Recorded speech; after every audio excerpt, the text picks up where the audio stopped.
Hello, everyone. This is Tijen Genco, Master Certified Coach and Board Certified Health and Wellness Coach. Welcome to Coaching with Mastery and Elegance with Tijen Genco. We have another, I hope to be a rich and fun conversation. Today, we are going to discuss about archetypes, and one specifically we will be discussing is going to be the victim archetype. Most of us relate to. And with that, we have a wonderful guest joining us today, Susanna Barlow, and of course, my regular companion, Cynthia Lade, is here. Welcome both. Good to have you. Thank you. And Susanna, how would you like to introduce yourself to our audience? Well, I can talk a little bit about what got me interested in archetypes about 20 some years ago. I began working through some personal past issues, some childhood trauma, that sort of thing. And I kept finding myself getting really stuck and really unable to move forward with the work.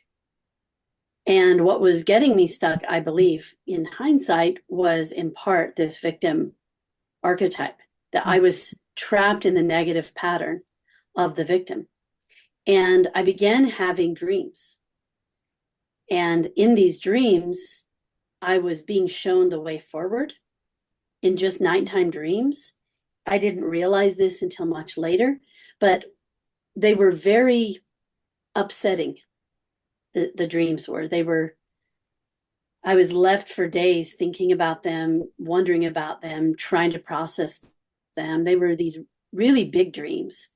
Sometimes we have these nighttime dreams that are sort of silly and, you wake up and you forget about them. These weren't like that at all. And I realized later they were archetypal dreams, that they had a symbolic power that was being communicated. And when I began trying to understand what these dreams meant for me personally, that is when I stumbled into the work of Carl Jung and Freud and dream analysis and all of that. And it was through that process that I discovered more about archetypes. And that just took me on a path of trying to uncover what are archetypes useful for in this modern world.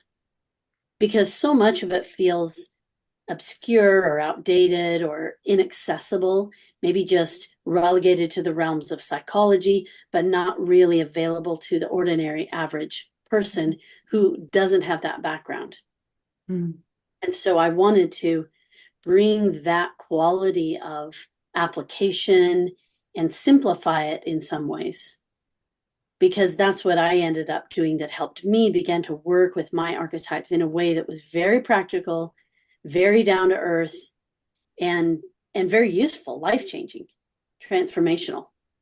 And so over the last 20 some years, I've been studying archetypes, not just from the psychology angle, but from stories and fairy tales, and recognizing patterns and looking for those patterns, and then trying to understand it almost from like a bottom-up approach rather than a top-down approach.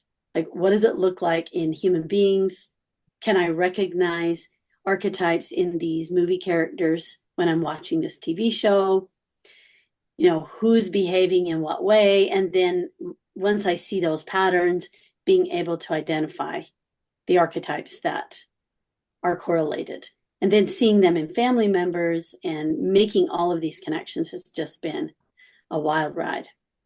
So I started writing about these and posting articles and that on my website, 5 or 6 years ago.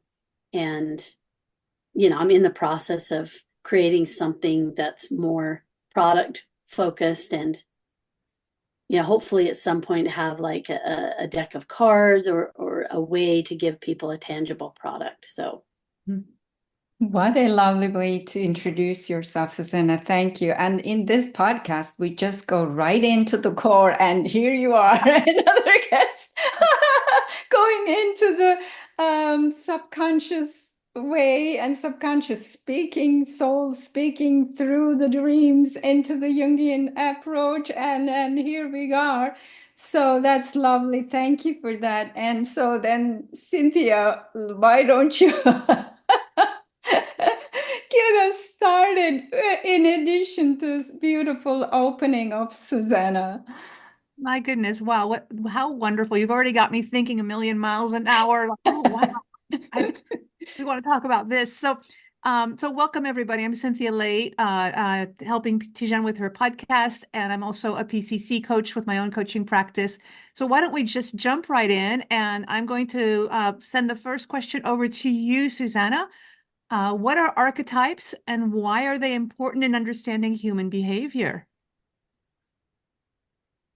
So for me, the simplified approach to archetypes is that they're deep, ancient patterns of behavior, repeating patterns of behavior that we see over and over again in every aspect of life.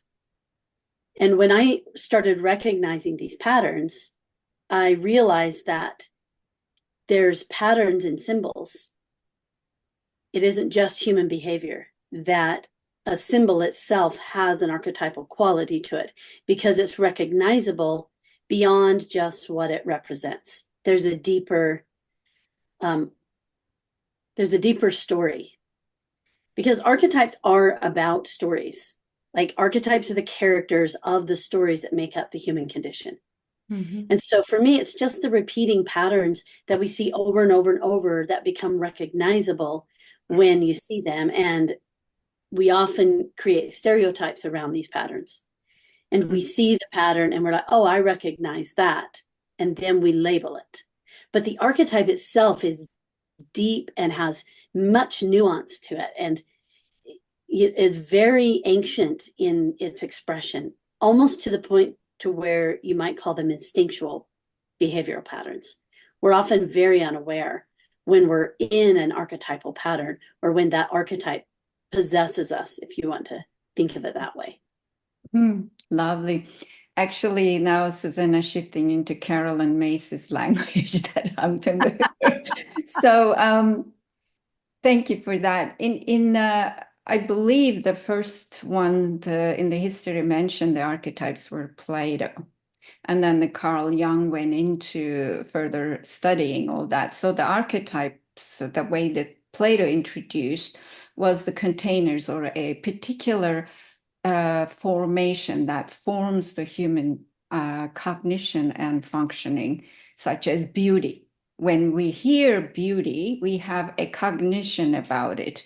It will be different for everyone, right? Somebody can look at the Van Gogh, think beautiful. Somebody can look at the Michelangelo, think beautiful. Although we have an understanding what beauty is, we may have a personal interpretation of that or collective interpretation of that. For example, a few years ago, female forms needed to be very thin.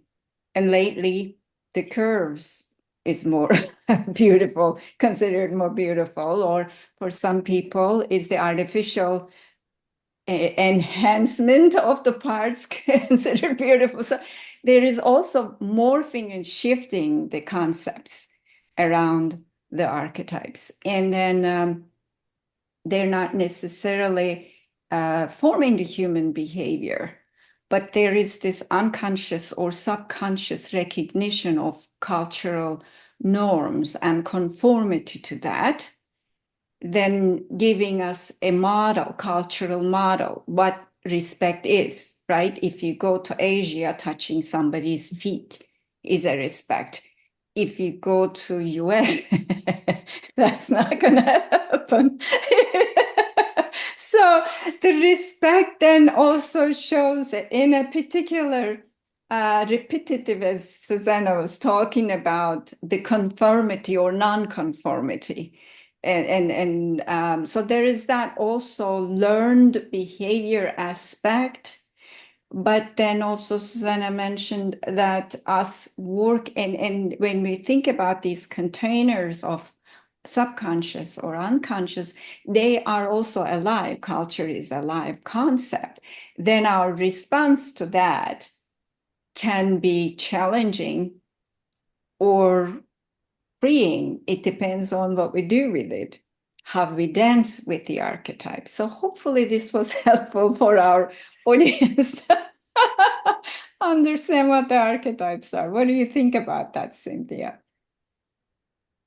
It's a lot. It reminds me of when my kids would ask me a question and they expected yes or no. And I'm like, well, it depends. And I gave them this whole long answer and they're like, thanks, Mom. We're not going to ask you another question again. Because it's a very big question. It's a very complicated concept and it takes different forms depending on which way you look at it. So thank you, both of you, for that answer. So kind of going along that thought pattern, I'm going to send this one to you, Tijen, first, is how can a coach effectively use archetypes when working with clients? If, as Susanna was mentioning, her dance with it, right? If the archetypes and I think one more term will be helpful here, the cognition and metacognition. So in a way, archetypes are meta view of the functionality. There are larger containers. So if the coach has an interest and capacity and development in looking at the human behavior in that way, right? You're familiar with this, Cynthia. Often I say it in my mentor session when we are practicing with the client, what is this about? That's that. What is the moral of the story? Like our podcast from last month, right? What is the story? What are the main rivers and flows in this story? So if the coach is able to understand those patterns, larger patterns, supporting or non-supporting or helping the client to express themselves in a way, then it will be helpful because we are talking about victim archetype today, for example. If somebody has that within their behavioral pattern, whether it's inherited or culturally imposed on whatever, it's not only going to show up in one situation. It will show up in the way they relate to the world around themselves. So one day they can bring into coaching session, oh, my boss is like so bully and they're doing this to me and that to me. And the next day they will bring into the coaching session, oh, my mother-in-law is this. So it's just gonna keep coming and visiting in every session in a different situation. So then recognition of this will support the coach and the client to deepen and help the transformation in a way. Yeah. Susanna, do you want to add anything out of that too? Because you mentioned in the beginning you were feeling unsupported in your transformation and you found ways that were helpful to you. Yeah, you mentioned stories, and I think that seeing yourself as a character in the story of your own life and then having language around the nature of that character really helps simplify this process. And we relate to stories most easily. We learn from stories most easily. So I think the therapeutic model using stories and metaphor and symbols to guide a person who's struggling to have an understanding of what's going on internally, which can often feel like this vague, ambiguous, stressful experience, but it doesn't have shape and form and narrative. And so I think archetypes provide such a good framework for being able to understand that. Even having the word victim archetype helped me detach me as a being, a complicated, holistic self from this thing that I was experiencing. It's like, oh, I'm just the victim character right now. I'm having this victim experience in which I'm wearing the lens of the victim. And that lens is coloring everything that I see, everything that I do, but it isn't me. And so that was a very powerful realization, because when you're caught in the victim pattern, it feels like it's you. It feels like it's emanating from your very DNA, and having that distance, that separation, like, oh, this is just the character that has possessed me. I'm possessed by this sense of victimization rather than this is me and I'm a victim. So that was a big part of the healing process when I was able to see myself as a character and that I was the main character in this story of my life. And I was also the author. So I was creating this narrative. What did I want this victim to become? How could this victim overcome the feelings of helplessness and despair and transform herself into something that was more powerful? Mm-hmm. Lovely. So, Susanna, thank you for bringing this up. There's actually have a methodology around that, the creating the space with the self and the experience, which I teach it as a Genco method, reconstructive inquiry, while asking these spatial questions, having a dialogue with the client around the experience itself, then self-identification gets to be softer and not necessarily so entangled. That's what basically Susanna is sharing with us now. But before getting too deep, where do you want to take us next, Cynthia? So actually, Susanna, you mentioned the victim archetype, and you've alluded to it as well, Tijen. Can you explain the victim archetype and some of its key characteristics so we can learn to recognize it a little better? So the victim is characterized by a feeling of powerlessness. That's the simplest way to look at it. There's some other behavioral patterns around helplessness, self-pity, even anger. Certain types of anger are symbols of the victim, the way the victim can show up, as well as entitlement. These are the patterns that I've noticed when working with people, that something like entitlement is less recognized when you say, I'm a victim. You don't think of an entitled person. But if you look underneath the surface of that entitlement, you see that there's this powerlessness, and there's an attempt to regain power by making demands or expecting things from other people.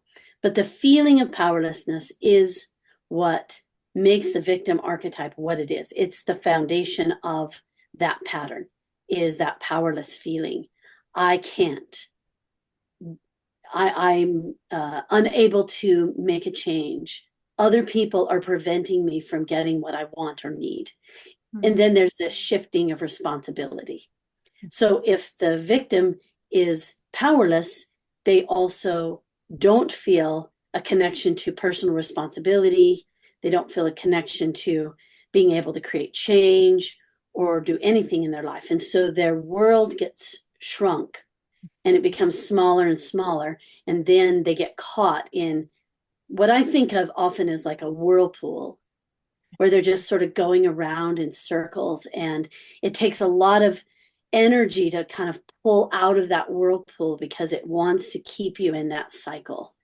And so that sense of powerlessness gets reinforced by our thoughts and this lack of wanting to accept responsibility, and also being unable to see, being unaware that these patterns, such as complaining is an example of being a victim. Chronic complainers, nothing's going right, everything's wrong. And why am I always the one that gets the bad car when I buy a new car? Why do I always have bad hair days when I have an important meeting? And it's that kind of thinking. It's like this low level sense of victimization, the sense of powerlessness. So that's how I would characterize the victim archetype. Lovely. Thank you, Susanna. So I could certainly speak further into the entitlement, right? There is this, if maybe if I give this example, the audience will understand it even further. Let's say that you are the younger sibling, and you have the other sibling that they do whatever the older siblings do.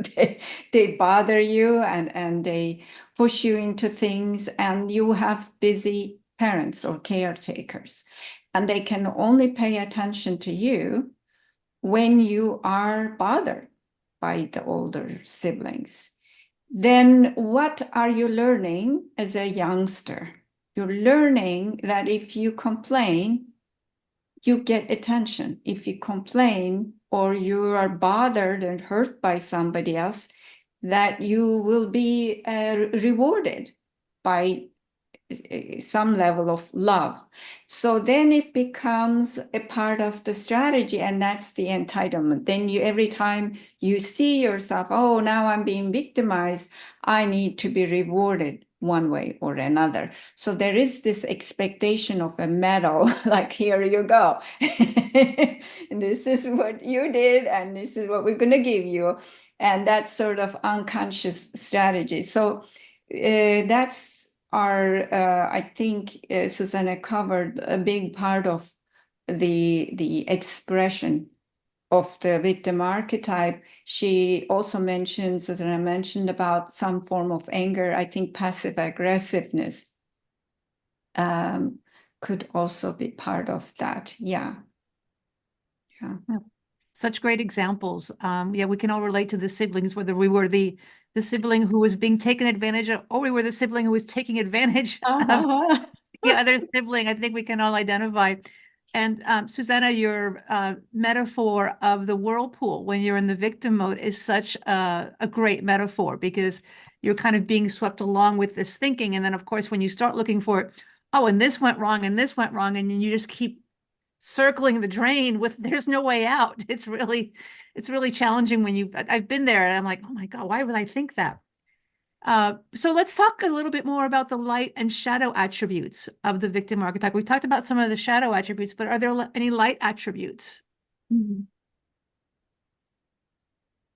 I can actually say that from the coaching perspective, because if we look at the victim archetype and what is the soul wanting to learn, what is the soul is practicing, if that fits the people's perspective in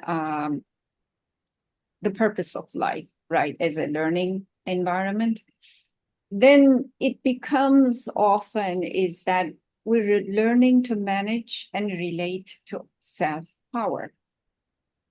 Because what is the victim? I don't have access to my own power. Somebody else does.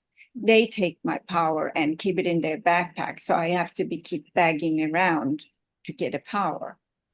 And so then eventually in the light formation, it becomes self-autonomy, sovereignty, empathy, understanding when somebody is actually cannot access their power for one reason or another. And I don't necessarily like to see the polar views. It's a spectrum. When one loses a power, going to all the way to excessive expression of the power, there are a lot of progressions.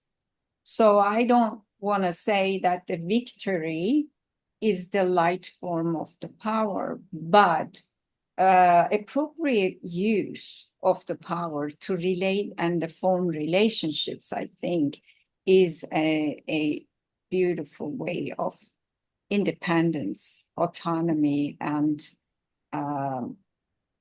self-reliance, to me, are some of the light attributes. What would you like to add to that, Susanna?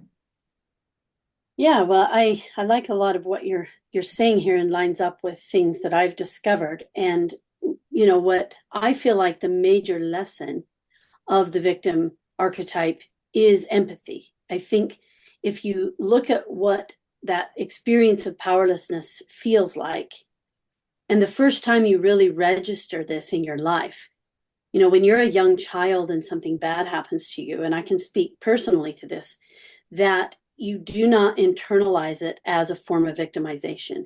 You either don't have the cognitive development to see it that way. It doesn't register in the same way. It wasn't until I was around 12 that I made the distinction between something that I didn't like that was happening to me and something that was wrong. Like up to that point, all the abuse was just something that I didn't like. It was like, I wish that wasn't happening. That doesn't feel good, or that hurts, or whatever.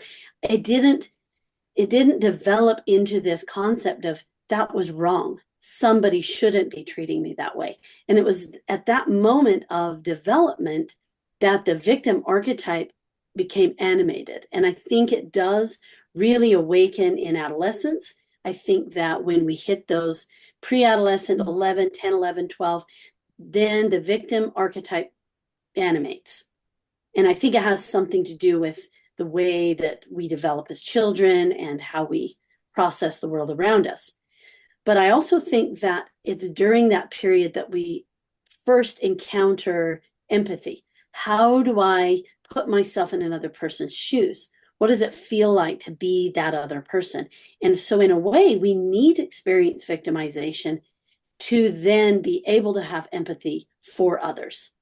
And the power of empathy isn't just being able to relate to people. While that's a big part of it, I think there's also the concept of like setting good boundaries for oneself that I think is related. The concept of forgiveness, a willingness or desire to start developing skills, like you were saying, around autonomy and having self-reliance. Those things come from this self-understanding, compassion, empathy, being able to put yourself in another person's shoes and then imagine what's it like for them to be around me.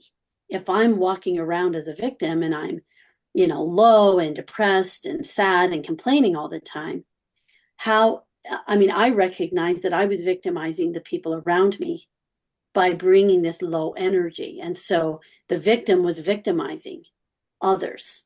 And then others would react and it would activate their victims. And it just created this whole dynamic, ripple effect on everyone around me, and created everyone, or at least provided an opportunity for everyone to come down into a victim state. When I really think of that continuum you were talking about, that you have helplessness, powerlessness over here, then the form of power that the victim archetype takes is empathy and compassion.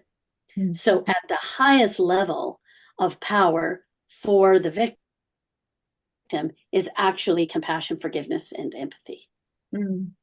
Yeah. Wow.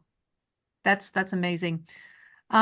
So let's move into a little bit more around some noticeable everyday examples of the victim archetype, and how would they show up in a coaching conversation. And I'm going to send that one to you, Tijen.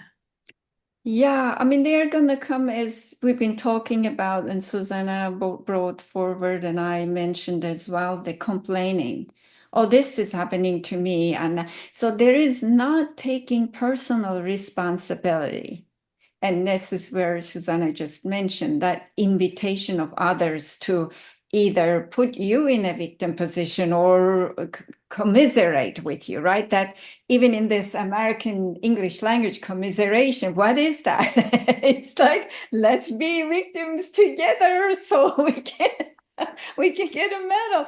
So you will notice that the recruitment, unconscious or subconscious recruitment efforts into receiving pity and love, that's like I mentioned, that little youngster, that sort of thing is going to happen. And when you listen at that higher level, meta level as a coach, not get lost in the story like, oh no, and identify with this client, then you're going to pick choose a side, and that's then the conversation will not be helpful.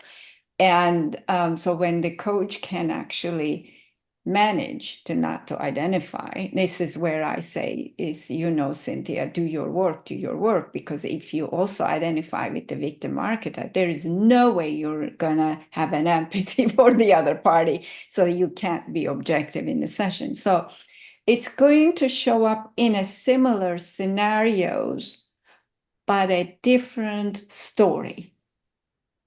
The moral of the story is often going to be the same. The main characters are going to be the same, but where it takes place or the characters may be different, but the same theme will be repeating itself. So if you listen that way and establish a relationship with that way, I had a client.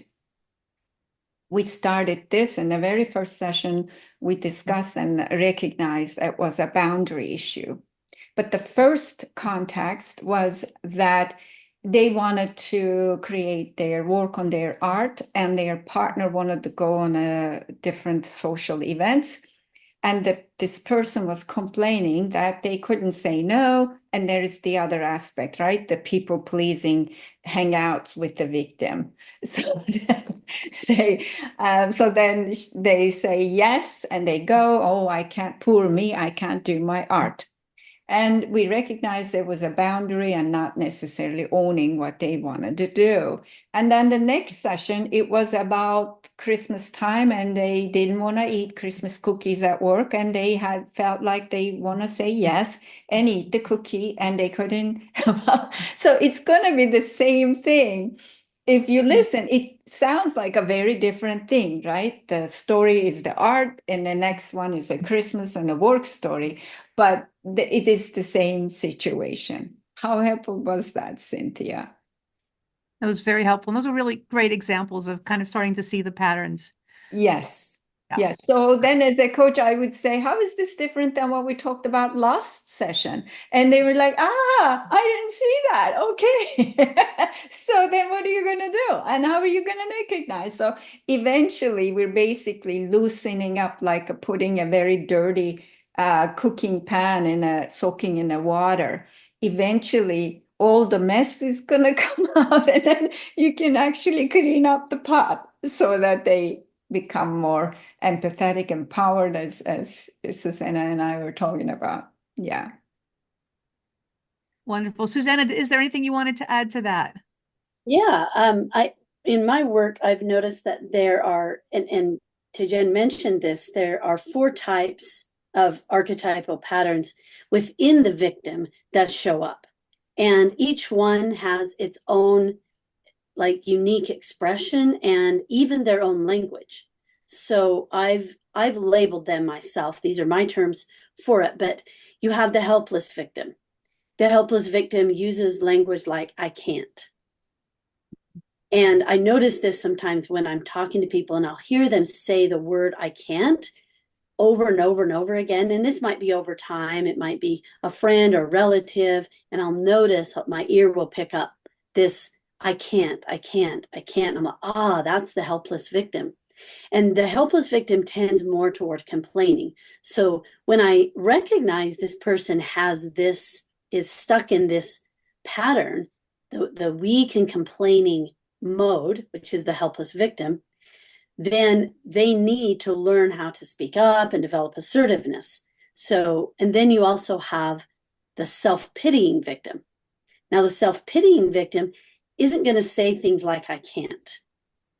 The language around the self-pitying victim is more around silence.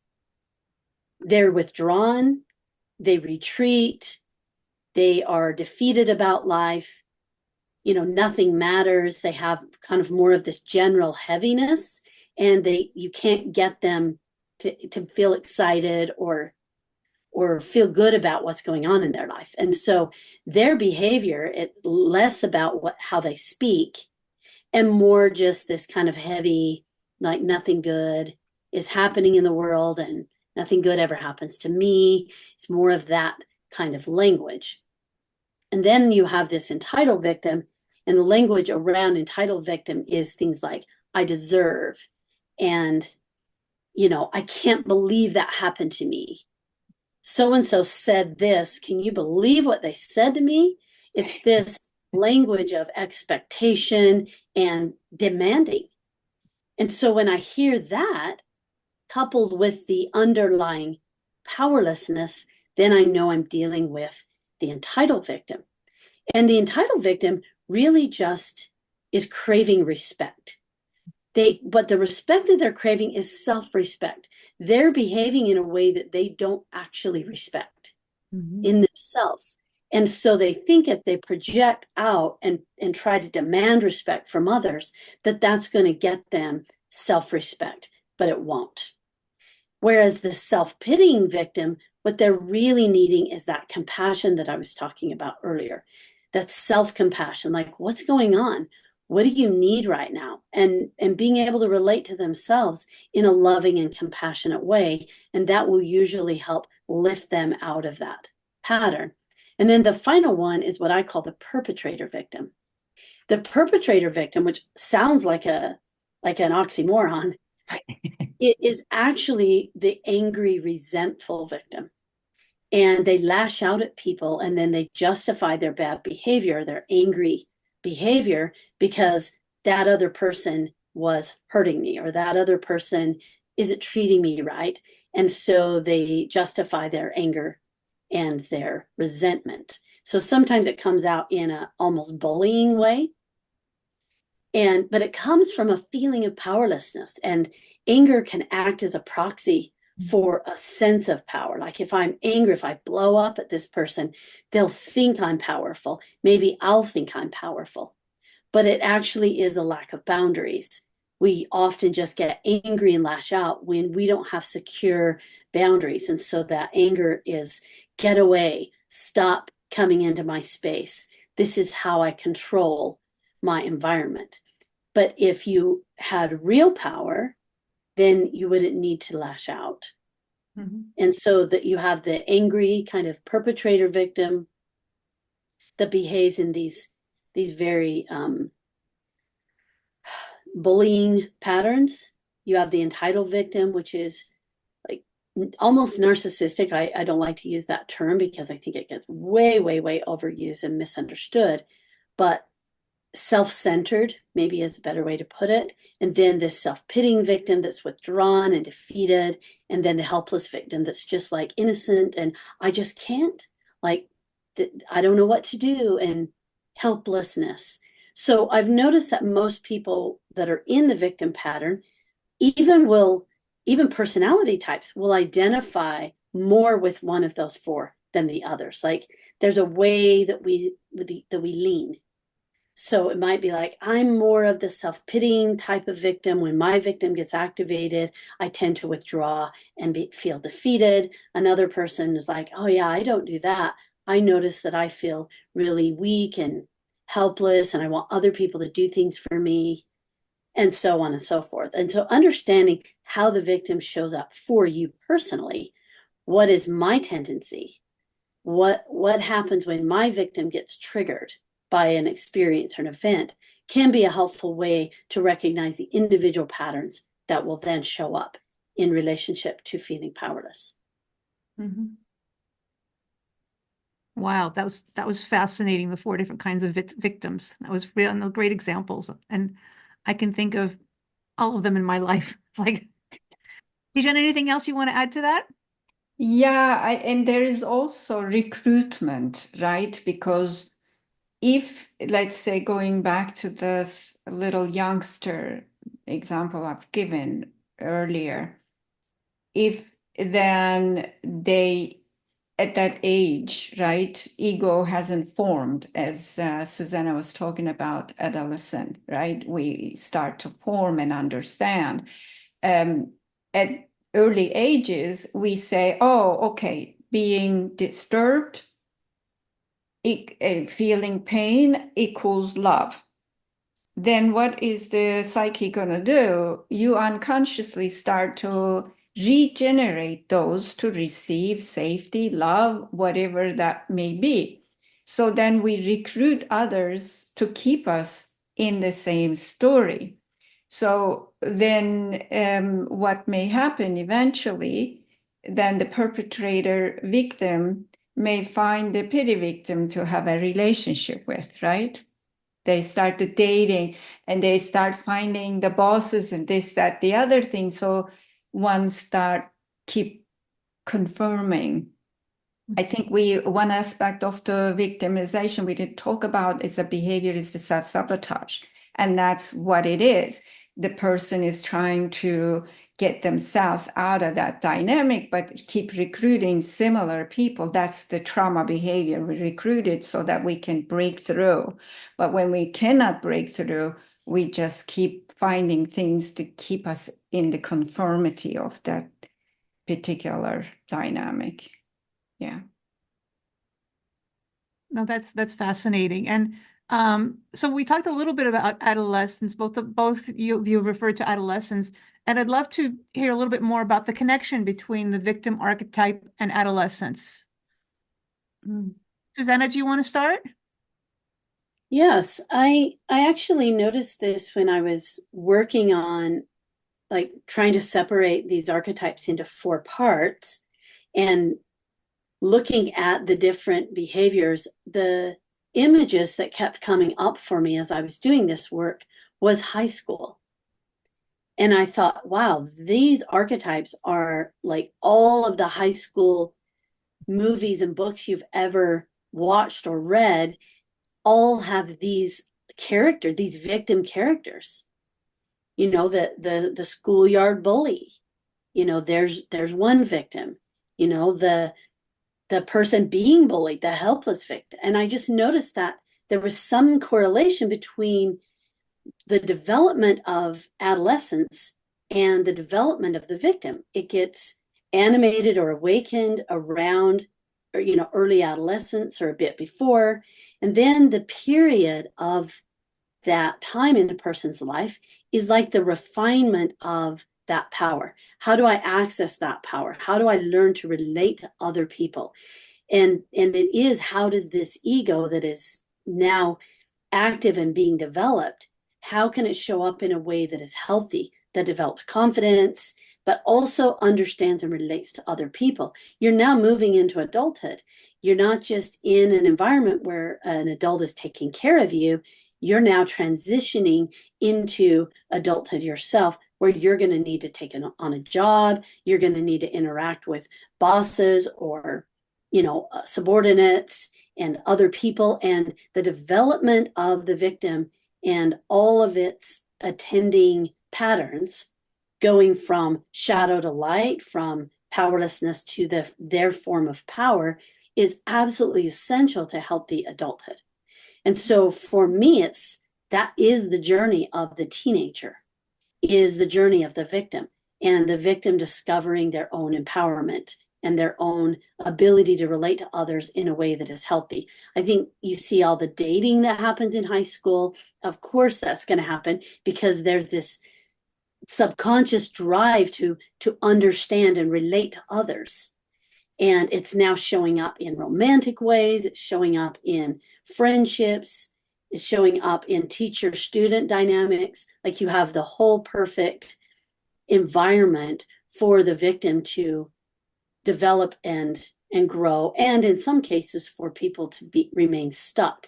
You know, I've met people who talk about the high school experience. I know a person, you know, he's an older man, and he was telling me that he still is struggling with experiences he had in high school.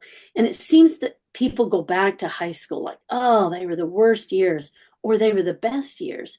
People have very, very strong experiences around that period. And I think partly it is correlated with this victim archetype and its development. Yeah, I think that this, as Susanna mentioning, the ego's development progression. And again, whether you arrive to the light expression of any archetype or not, it's an opportunity. That's where the hero's journey come in, right? What are you going to do with your life? It's okay that you never exercise your power. I mean, you're still learning about your power by not exercising it. So, so, or by abusing it, or by damaging other people, or somewhat. I mean, it's all part of the person's choices and development, but it's also another aspect of the adolescence we need to also talk about is that the learned strategies through the early years of ego development to stay safe, stay okay, receive love or whatever that may be, then becomes person's unconscious strategies as they become adult until it is being unearthed through like Susanna's journey in dreams, unearthed in a therapy session or coaching session or self-reflection or meditation to become aware. And then sometimes we are able to bring ourselves in a position to break through the pattern. Sometimes it's harder because we surrounded so much of our relationship, us with these people that will keep us conformed, right? There's also codependency, hang out with these, some of the archetypes. So it depends on how it is, but certainly part of the development of the ego and individuation process. Yeah. Wow. So my next question is really around, and I think Susanna, you alluded to this, but how do you support a client and their growth from the victim, from being in the victim archetype and really getting stuck there? Well, if that's their choice, right? That's again, what needs to happen is to present their dynamics, how they relate to other people, and how they actually cast their power, stay in their sovereignty or not. And then I often that I have these dialogues presenting that as simple as that, like if your power was this, how much of that is being exercised and what is preventing, right? That gets into also understanding that, let's say if somebody was severely abused when they were very young, then they may feel like if I actually reject this, I may not be safe. I can be killed. In the unconscious nervous system, maybe just pulling all the brakes for persons to exercise their power. So then recognition of what's happening, this is where then I engage in different forms of coaching, neurologic coaching, somatic coaching, creating awareness about facilitating awareness with the client. What is happening? How do you recognize this is animated? And what else is happening that recruits you into the same river of behavior? And how do you not be invited to that river and not go? You know, and so on. So these are some of the ways that a coach can actually have a dialogue around. And if the trauma is too deep, that's when we say, is this a coachable person or not, right? Do they need therapy and other forms of intervention? But if they are capable and willing and ready and aware, then we can work with them towards recognition, the self awareness, and then breaking the pattern exercises. Yeah. Wow. Susanna, what might be some recommendations you have? You alluded to them earlier, but anything else you would recommend in supporting a client's growth through the victim lens?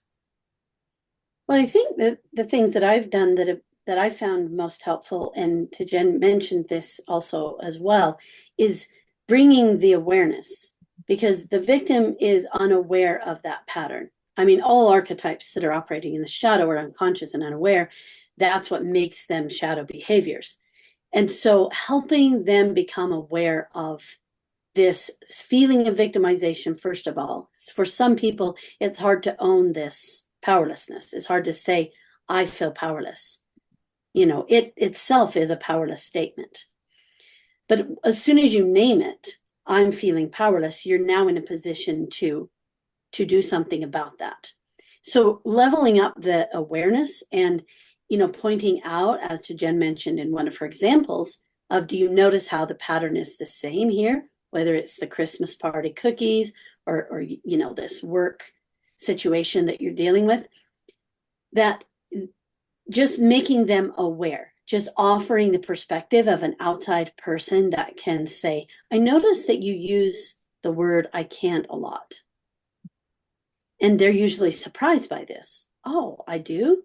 And I will give them the recommendation of, just as an exercise, just as an experiment, what if you said, or even if you thought it before you said, I can't, I won't, and use the power of the word will. I will not, or I will do something. Because will has to do with our ability to choose and our power to exert, onto the world, into the outer world. And so instead of I can't, say I won't. And notice how it shifts the energy inside of you from one that feels powerless to one that feels powerful, because you're choosing it. Mm-hmm. And even if they're unaware of how they're making that choice, just using language to help them feel the difference between I can't and I won't is often enough to help break them out of some of those patterns and let them begin to explore what it feels like to be empowered, which is the ability to make a choice.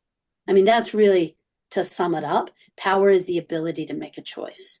And when we recognize that we're always making choices, even in a situation where we feel powerless, we're still making choices. We can tap into the power that is already there by recognizing I'm choosing this. Now, that does not mean we blame ourselves. That does not mean we go into, self-abuse, which is a common pattern in the victim. Mm-hmm. It just simply means I'm owning that there is power here.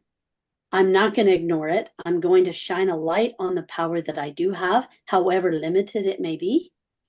And I'm going to begin to own that opportunity to step into power, even in situations where there's virtually, almost no power.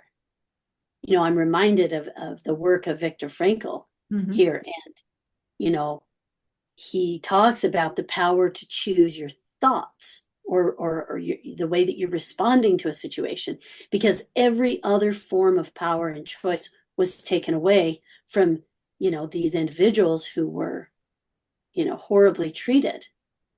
And anybody that's in that kind of a situation, whether it's a prison, a concentration camp, even a childhood that's very traumatized, is a form of a prison, because your life depends upon your caregivers. And so it does have that same level of, life or death consequences.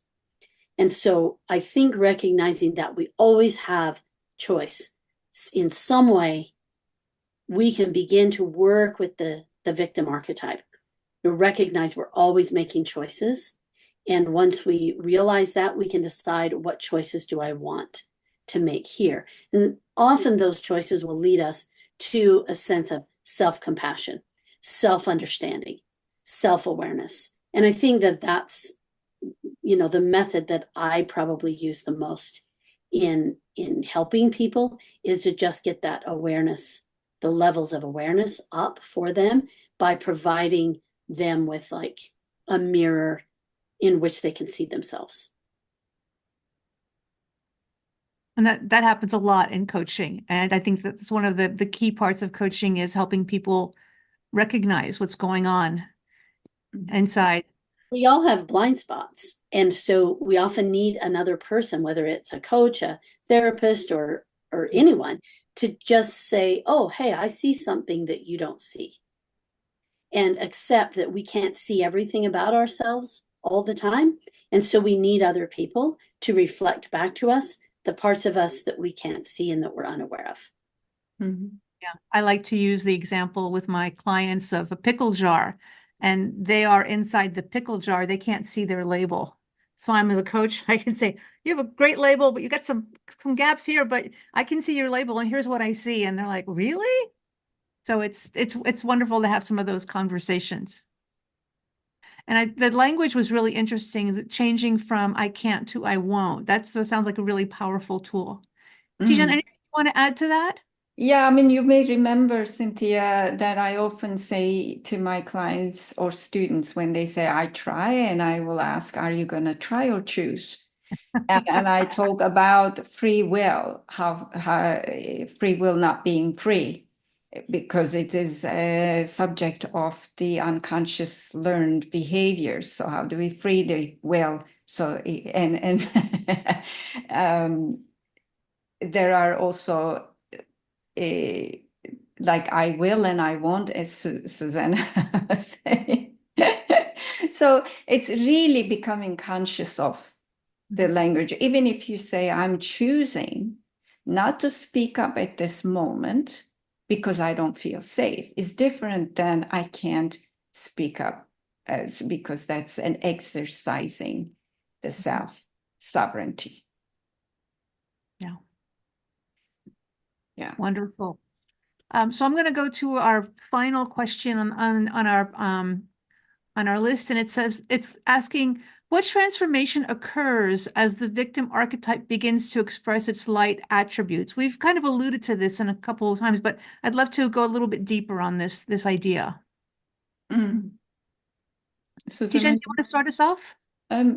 Sure. I mean, I think we talked about it earlier about the journey into power, right? The light archetype. And we also talked about empathetic response, appreciation, understanding another human being, and the helplessness, right? Susanna brought forward about anger as a form of helplessness, and it's a different self-expression. And so I think then this is where I was thinking, it depends on if we think about these archetypes as a main bed of the river, right? The water as they run through, it has its tiny small courses. And even if you're as a water going through the same course with the other water molecules that chosen that path, it's still an individual journey. Your own molecule journey with the riverbed, the rocks and the soil and the fishes or the mermaids in the river, whatever that may be for you. So really then it can look slightly different, the power and the light expression. But I think then if one reflects on that when I'm choosing not to exercise my power and find myself in a position of victimhood, what am I getting? And what other ways that I can get that will honor me and the other person in a different way? That will be an individual ways of achieving the light version of that power growth and development. Susanna, your thoughts? Yeah, I think for me, I'll just speak to myself and my own personal experience because my life was stuck. I was unable to enact the things that I wanted to enact. I was unable to parent my children the way that I needed to parent them. I was unable to have the marriage that I wanted. I was unable to have the career that I wanted. I was really completely stuck, which I think is how people feel when they're caught in the victim pattern, that there's no way out. You've been dropped into a deep well and there's no ladder, there's no footholds, there's no way out. It's that feeling that I found myself in early adulthood. And some of the things that transformed my experience was, number one, the power of choosing. So I really liked what Tijen was talking about. You know, even if you're choosing not to act, even if you're choosing to be a victim, like I'm choosing, feeling helpless right now because that's a safe place for me. Like I don't want to take responsibility right now. I maybe don't know how. So I'm just going to default to something that is comfortable and familiar. Even just acknowledging that, like, I like it when other people feel sorry for me. So I'm just going to remain withdrawn and heavy and experience the sense of other people's pity, because that's the best that I can do right now, which is a form of compassion. So once I owned that I had choice, that was where the power was, then I began to develop some key behavioral patterns that transformed the victim and lifted me, almost levitated me out of that well. And the first one of those was courage. And courage just means doing something you're afraid to do, simply. And the courage that I needed, and what I needed to do with that courage, was to set better boundaries, to have good boundaries for myself. Having good boundaries for me allowed me to create that safety, that container of safety in which I could decide I will or I will not do X, Y, and Z. And that power of choosing, that I will and I will not, created the boundaries. So it wasn't about other people. It wasn't telling other people what they could and couldn't do, which is silly. We don't have that kind of power. But to say, what will I do? What am I going to do in this situation? And that required courage. The reason I hadn't set boundaries was because there had been consequences for that were very damaging in childhood. And so I developed this kind of open borders approach to dealing with people. And I had to develop the courage to then begin to say, what will I do? And it took courage to look at myself and to take responsibility for my anger, for my resentment. These are my choices that led me here. The self-respect piece, like, what is it that I need to develop in terms of self-respect? How can I respect myself so that I can stop pointing my finger at others in blame? And so being able to identify that lifted me out higher. And what was required for that was to really have skills. So I started focusing on, what skills do I not have? What skills am I jealous in other people regarding their ability to do their life that I feel like I can't? And I noticed, oh, I don't have skills here. I'm going to go grow those. I'm going to learn how to do this or that. And that helped cultivate the confidence and the self-respect that was missing. And then, of course, compassion. Really understanding what compassion is, understanding the process of forgiveness. What do I need to do for me? How can I bring that quality of compassion and forgiveness for me that doesn't look like guilt and self-blame? Mm-hmm. What does real forgiveness look like at the individual level for the self? And then, of course, that it can extend out to others. And each one of these topics are like massively huge when you get underneath them. But those were the main things. And then learning how to speak, learning how to use my voice to express myself, because self-expression is a big part of what gets shut down by the victim. Like, I'm not allowed to express who I am.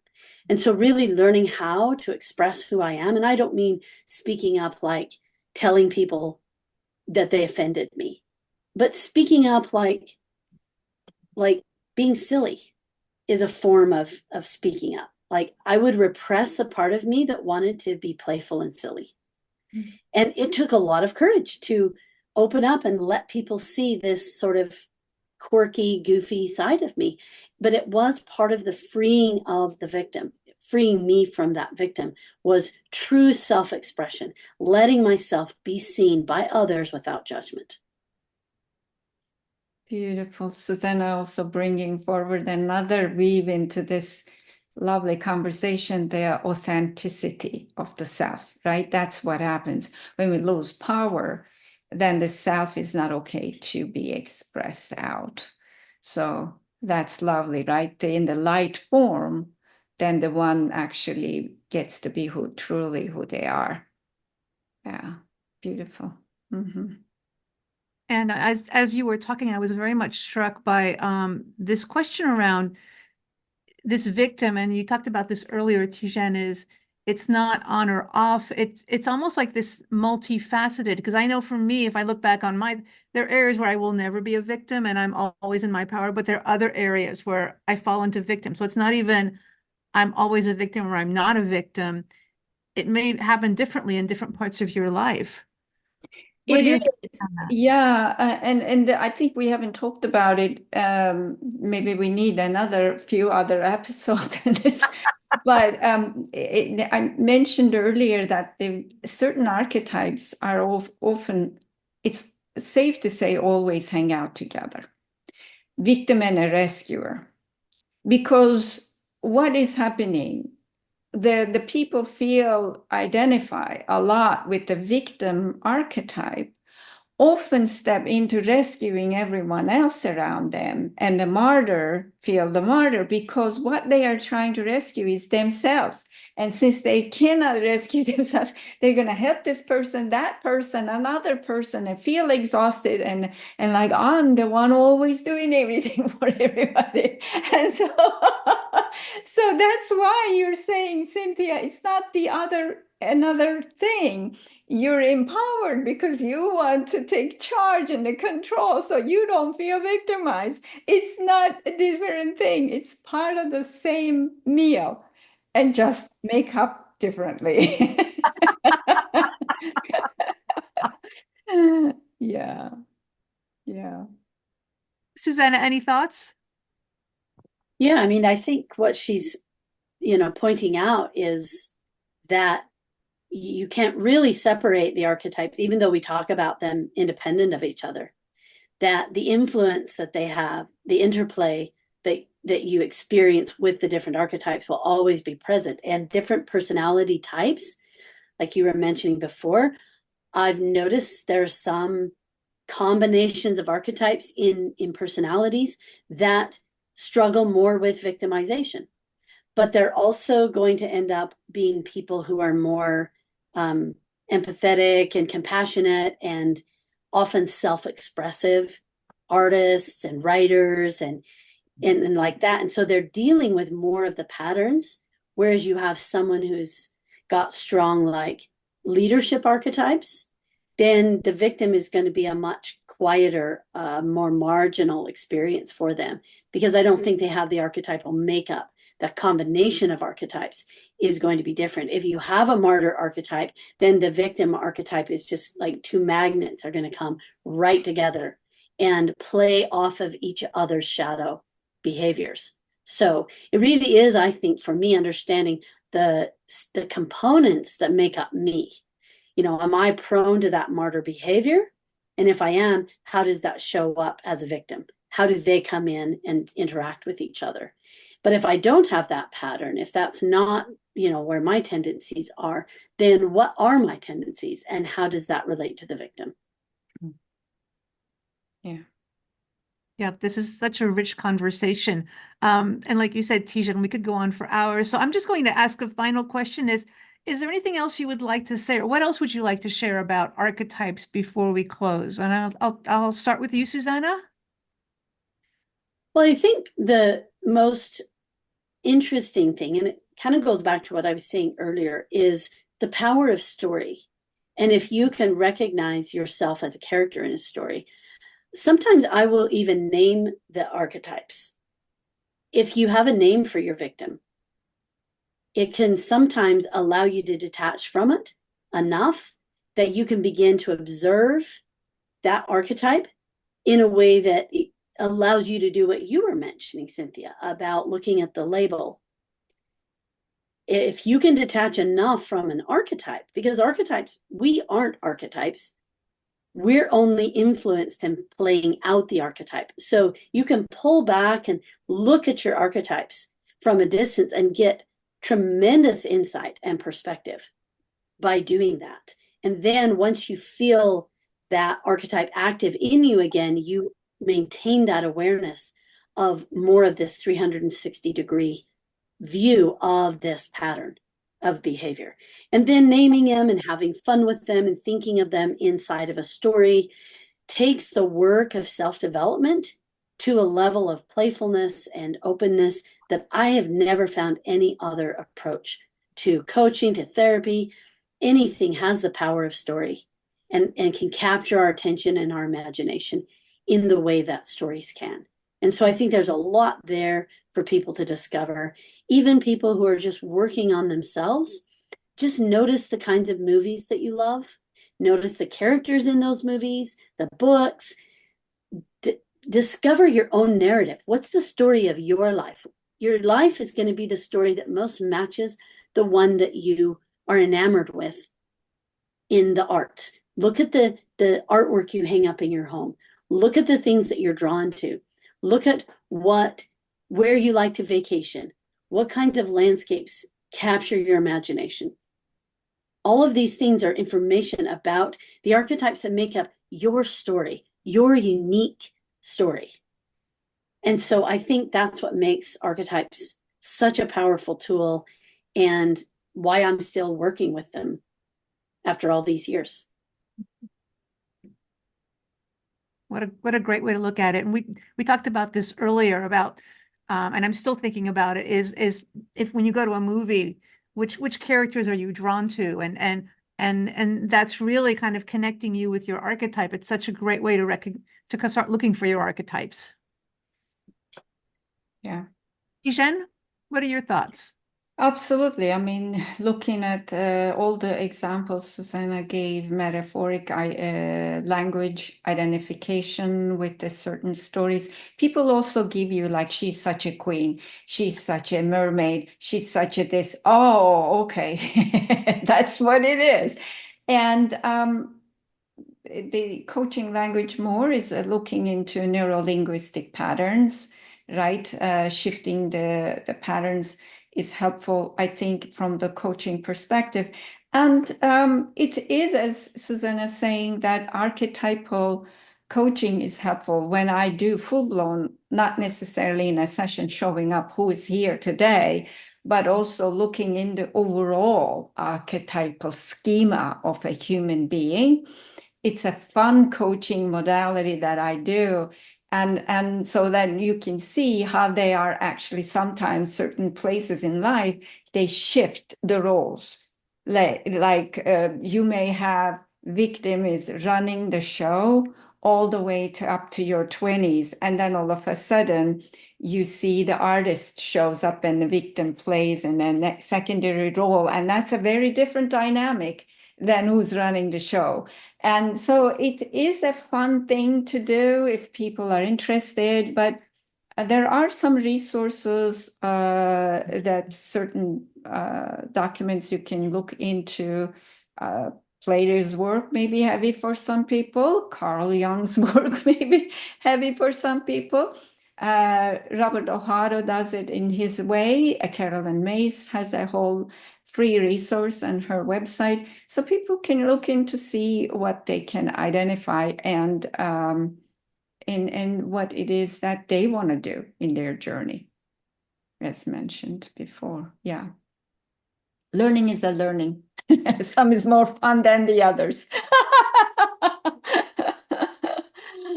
Yeah. I'd like to thank you very much, Tijen and Susanna, for this fabulous conversation around archetypes and the victim archetypes. As we come to the closing, I just wanted to offer this time for you, Tijen, to share a little bit more about what's coming up for you, and I'll ask you the same question, Susanna, in just a minute.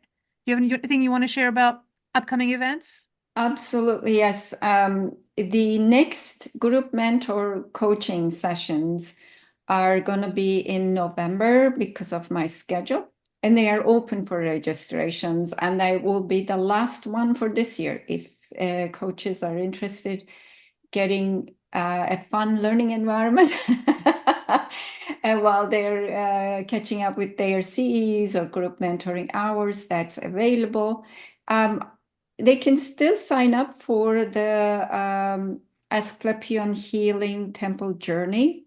We started that last week. It is a fun way to recognize in the metaphoric environment what are the energies and how are the gentle healing pathways. So people can find about those in gencocoaching.com upcoming events. And then I released my training for ICF Coach Knowledge exam preparation. That is also listed under upcoming events that will be helpful for people to further, again, develop, understand what kind of scenarios, challenging scenarios can show up in a coaching conversation, or they want to prepare to take the knowledge exam. So it's also going to be in November. And I don't know if I'm going to offer anything else in December, but that's it for now.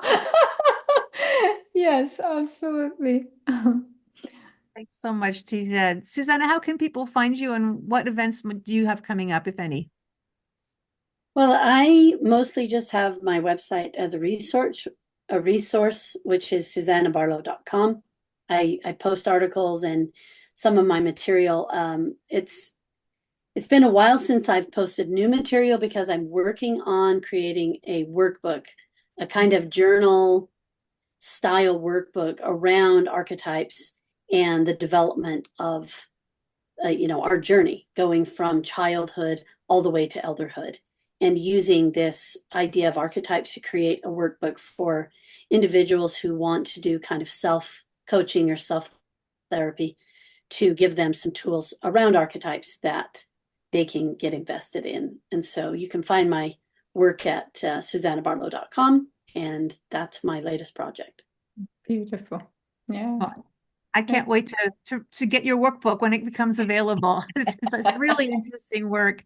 So in closing, you can find me at cynthialate.com. I've actually just recently launched 3 programs around careers, and it's really very much about getting out of the victim of my manager hates me, this job is terrible, the corporation is evil, and I'm the only nice person in the entire organization.